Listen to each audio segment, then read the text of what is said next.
Foi na rua Magnolia, 7411, casa número 709, na cidade de Broken Row, em Oklahoma, que April e David Bever decidiram cultivar suas raízes. Em 2015, April já tinha dado à luz a 7 filhos. Robert, com 18 anos, Michael, 16, Crystal, 13, Daniel, 11 anos, Christopher, com 7 anos, Victoria, 5 e Alton, com 2 anos. Eles eram uma família maior do que o normal, mas o patriarca, David, era bem estabilizado financeiramente e trabalhava como consultor de tecnologia para a HP.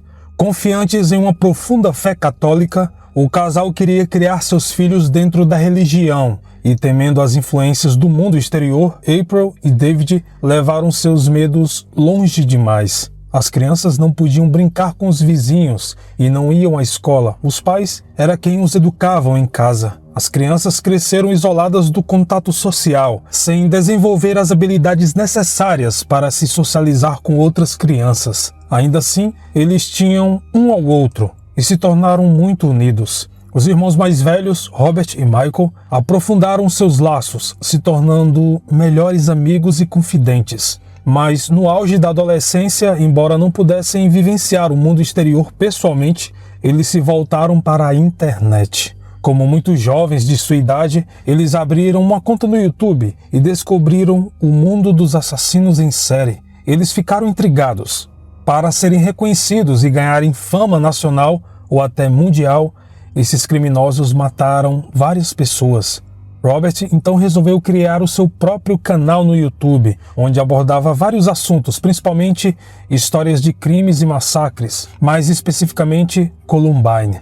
Em um de seus vídeos, ele chegou a relatar que seu sonho era ter tido a oportunidade de se tornar amigo de Eric Harris e Dylan Klebold, os responsáveis pelo ataque de Columbine. Michael compartilhava o mesmo objetivo de seu irmão e logo os dois estariam elaborando um plano para se tornarem os assassinos em massa mais famosos da América. Embora o objetivo fosse o mesmo, os motivos que os moviam eram diferentes. Robert odiava a sociedade e pensava que a maioria das pessoas era inútil, achando uma boa ideia aniquilá-las.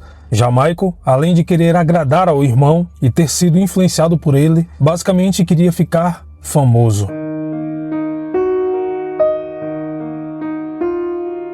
No final de junho de 2015, usando o dinheiro que Robert ganhou enquanto trabalhava em um call center religioso de orações, os irmãos decidiram começar a armazenar armas, munições e equipamentos táticos. Eles encomendaram tudo online de vários sites especializados e até mesmo da Amazon e eBay. Como destinatários, colocaram seu próprio endereço ou lojas próximas para que pudessem buscar o armamento. A irmã deles, Crystal, chegou a reclamar que não se sentia segura com tantas facas em casa, mas os pais desconsideraram sua reclamação, achando que os meninos tinham apenas uma fixação temporária, coisa típica de adolescentes. Naquela época, as outras crianças desconheciam a existência de armas em casa. Conforme mais armas chegavam, os pais começaram a questionar os dois garotos de suas pretensões e, com medo de que o seu plano fosse por água abaixo e alguém os denunciasse ou impedissem, eles bolaram um outro plano: aniquilar a família. Por volta das 11h30 da noite do dia 22 de julho de 2015, eles iriam matar todos eles. Depois, desmembrariam seus corpos, armazenariam em caixas, colocariam no sótão e então estariam livres para andar sem destino no carro da família, cometendo seus crimes. A ideia era tirar a vida de pelo menos 15 pessoas enquanto dirigiam em direção a Washington. E foi assim que tudo começou.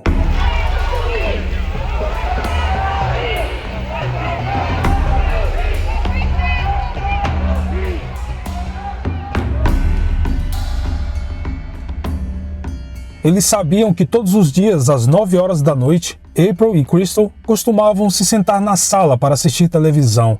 Robert então desceu do seu quarto e chamou sua irmã, dizendo que tinha algo para mostrá-la no computador.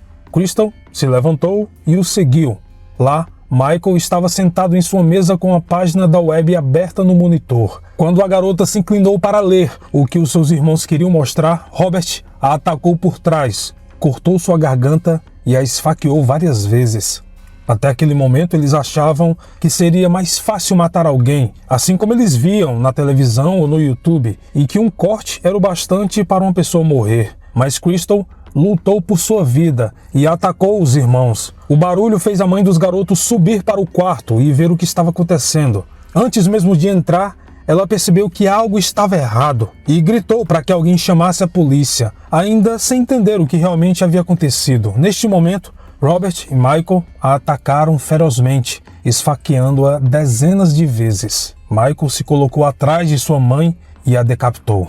Crystal estava gravemente ferida, mas ainda consciente, e enquanto seus irmãos atacavam a mãe, ela viu uma oportunidade de fugir. A garota desceu as escadas e saiu de casa, mas ao passar pela porta ficou muito fraca por ter perdido muito sangue e caiu no chão. Mesmo assim, continuou. Ela estava engateando no gramado em frente à casa, sem conseguir gritar por ajuda e quase sem forças. Nesse meio tempo, Daniel saiu de seu quarto para entender o que estava acontecendo. Robert se aproximou do menino e o esfaqueou no braço. Ele saiu correndo para o seu quarto e se trancou lá com o irmão do lado de fora. Daniel pegou o telefone e fez uma ligação para o 911. O telefonema e as informações do garoto não eram claras. Ele estava muito assustado e mal conseguia falar. A operadora também não ajudou e não conseguia entender que tipo de emergência era, porém conseguiu identificar o endereço. Ainda ao telefone, Daniel ouviu Michael pedindo ajuda. Neste momento, que não é possível de entender na ligação, ele estava implorando para que Daniel abrisse a porta, porque, segundo ele, Robert o estava atacando. Daniel, então, abriu na tentativa de salvar o irmão, mas assim que ele entrou, foi atacado pelos dois e morto a facadas. Ainda com a chamada em andamento, a operadora ouviu Robert dizendo "Alô?", mas ao perceber que se tratava da polícia, ele desligou o telefone. Agora, atenção, eu vou mostrar para vocês a ligação desesperada que Daniel fez para o 911, número de emergência da polícia americana. Eu devo advertir que o que você vai ouvir agora é algo realmente perturbador. Então, prossiga sob sua responsabilidade. Broken Arrow 911. Broken Arrow 911. Hello? Hello. Hi, where are you at? Broken Arrow, Oklahoma 7411. What address? 709 Magnolia Court. Okay. Are you the only one there? No, my brother's attacking my family. Your dad is attacking your family? No, my brother. He has an idea stealing me. Oh, $50 million people out. Okay, who's attacking your family?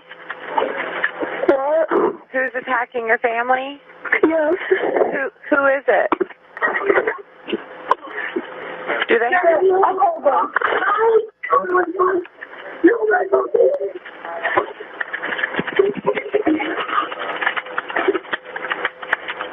Are you there?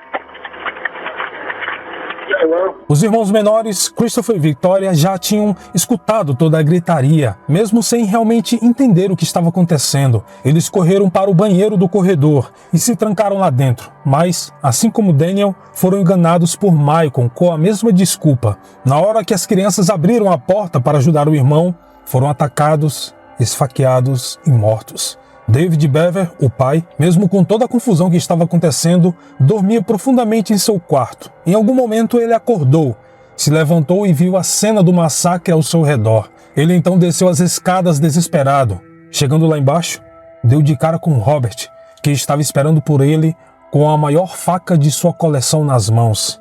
O garoto o atacou no peito e David morreu com um único golpe.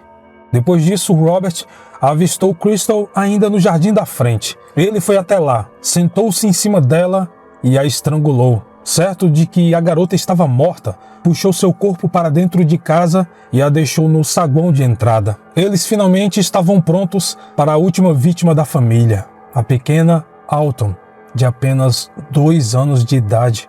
A menina estava no andar de cima, em seu quartinho colorido, dormindo profundamente em seu berço, alheia a qualquer perigo. Milagrosamente, enquanto os dois subiam as escadas, ouviram alguém batendo na porta com muita força e chamando por Daniel. Era a polícia. A operadora do 911 rastreou o endereço a partir da ligação feita por Daniel alguns minutos antes e enviou uma viatura com 2 policiais. Os oficiais ficaram do lado de fora e, de repente, ouviram uma voz muito fraca pedindo ajuda e, como ninguém respondia, resolveram invadir a residência. Ao arrombar a porta, viram Crystal deitada no chão completamente ensanguentada, mas inacreditavelmente viva. Ela mal conseguia pronunciar uma palavra, mas ainda conseguiu falar que seus irmãos atacaram toda a família. Os 2 agentes pediram ajuda pelo rádio e levaram Crystal para a viatura. Em seguida, voltaram para a residência e, enquanto caminhavam pela casa, se depararam com pessoas mortas por todos os lados. Era inacreditável. E quando entraram no quarto de Alton, viram a menina ilesa. Pelo menos, eles conseguiram salvar o bebê.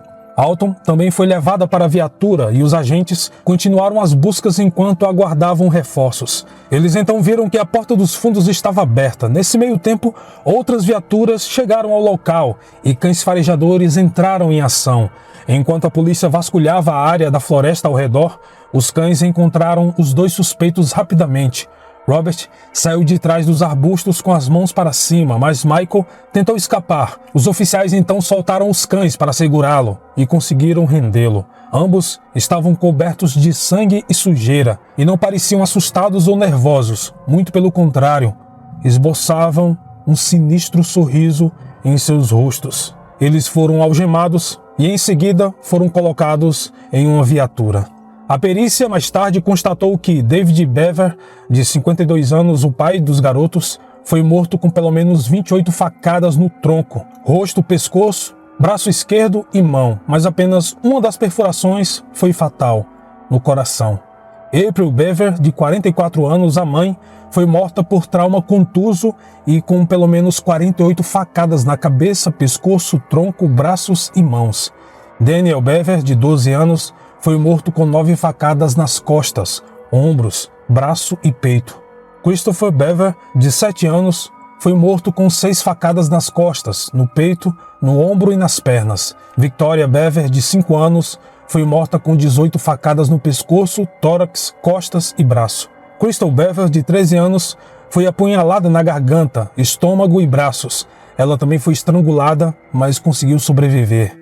E a pequena Alton Bever, de apenas 2 anos de idade, saiu completamente ilesa. Enquanto a polícia revistou a casa da família, após prender os irmãos, eles descobriram câmeras que Robert e Michael instalaram para registrar seus assassinatos. Numa declaração juramentada ao tribunal, Robert confirmou que um pendrive tinha essa filmagem. Ele admitiu que seu plano era criar 2 vídeos. Um mostraria as consequências sangrentas do assassinato, incluindo os corpos, e o outro mostraria apenas a cena do crime sem os corpos, onde iriam postar em seu canal no YouTube. Quando foram presos, os irmãos estavam preocupados em garantir que a polícia encontrasse esse pendrive. Robert contou tudo e parecia muito animado. Ele achava que matar não era, por natureza, uma coisa ruim. E se ele e seu irmão matassem uma pessoa má, eles estavam ajudando a sociedade de alguma maneira.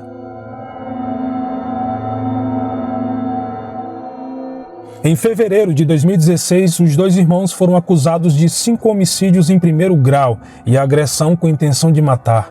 Robert, já adulto na época dos assassinatos e com chance de ser condenado à morte, acabou aceitando o acordo de cumprir 5 sentenças de prisão perpétua sem possibilidade de liberdade condicional. Em 17 de julho de 2016, foi relatado que ele havia tentado suicídio se enforcando com um lençol. Já Michael, a acusação queria julgá-lo como adulto, apesar de ter 16 anos na época dos crimes. No entanto, seus advogados conseguiram apelar. Robert também testemunhou em defesa de seu irmão, alegando que ele era o único responsável pelos ataques, apesar das confissões anteriores de Michael. Além disso, Crystal teve a coragem de testemunhar contra os irmãos, contando todos os detalhes dos ataques que presenciou. Finalmente, em 8 de agosto de 2018, Michael Bever foi considerado culpado de 5 assassinatos intencionais e condenado à prisão perpétua com possibilidade de liberdade condicional após cumprir 215 anos de prisão. Michael Bever está atualmente cumprindo pena na Lexington Correctional Center. Robert está cumprindo na Joseph Harper Correctional Center. As irmãs Alton e Crystal foram adotadas por outra família.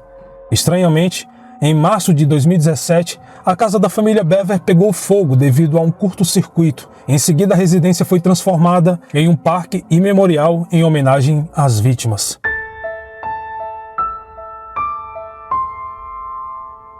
Antes de finalizar o vídeo, eu gostaria de fazer uma reflexão. O áudio do pequeno Daniel implorando por sua vida foi algo que realmente mexeu comigo. Ouvir essa ligação é extremamente frustrante, ao ponto de uma raiva total e de partir o coração. As perguntas feitas ao garoto em total desespero confundem os fatos ou a situação. Por exemplo, ele disse à telefonista claramente que seu irmão estava atacando sua família e mesmo assim a operadora ignorou e começou a criar um cenário em que o pai dele quem estaria atacando. A maioria das perguntas são completamente redundantes, como perguntar o endereço, pois, como a própria polícia relatou mais tarde, eles encontraram a casa rastreando o número de telefone. É realmente inacreditável entender como uma pessoa pode escutar alguém pedindo ajuda desta forma e continuar seguindo um protocolo inútil. Ok, eu entendo que quanto mais informações, melhor, principalmente porque a polícia costuma receber muitos trotes, mas tenho certeza de que qualquer pessoa que ouvir essa ligação, mesmo sem saber o que está acontecendo, vai entender que essa criança está em total desespero, temendo por sua vida, pedindo socorro insistentemente. Mas a operadora parece ignorar o fato óbvio de que a vida de alguém está em perigo mortal e se atenta apenas a preencher um relatório. Ao meu ver, as primeiras perguntas que deveriam ser feitas eram: você está seguro? Ou mesmo, você pode ir para um local seguro?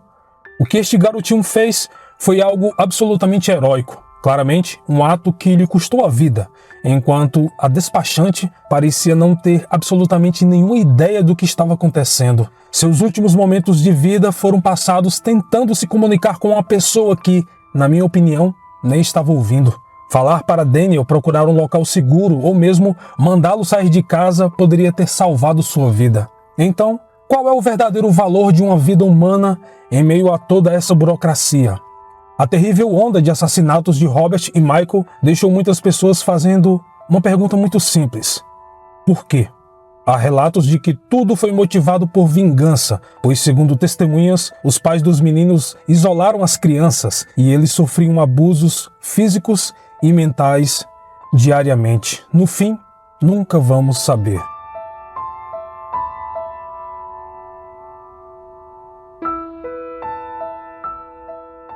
Bom, este foi o vídeo de hoje. Muito obrigado pelo carinho e atenção de todos. Não esqueça de se inscrever no canal, caso não seja inscrito, deixar o seu like, comentário e compartilhar este vídeo com seus amigos. Aqui na descrição você encontra todos os links do canal. No mais é isso, e como sempre, nos vemos nos comentários. Até mais.